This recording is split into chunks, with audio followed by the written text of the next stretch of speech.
D'un souffle, naît l'inspiration d'un artiste et magicien français, Jean-Baptiste Caron. Ses miroirs aux formes et tailles diverses repoussent les limites du visible.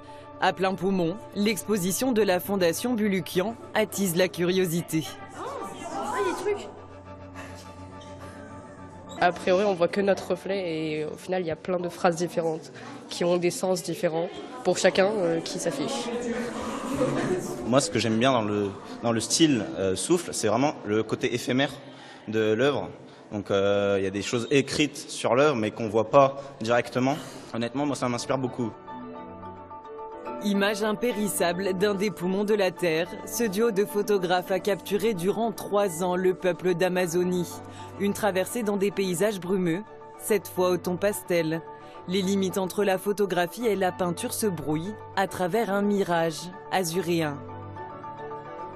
Je suis venue là pour faire une pause en fait par rapport au travail.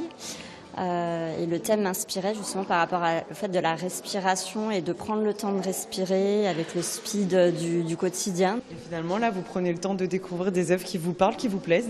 Je suis plongée dans les œuvres et effet garanti en fait de prise de distance, de penser à autre chose. Projections, sculptures, installations sonores, 12 artistes se sont emparés de cette thématique pour en proposer une vision très intime.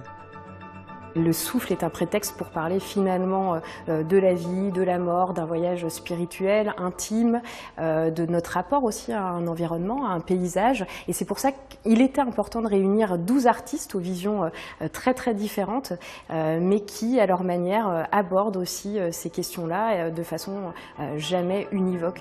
Pour Déborah Fischer, chaque objet conserve sa mémoire. Elle récupère ceux abandonnés dans les rues parisiennes et les fusionne avec le verre, leur donnant alors un nouveau souffle.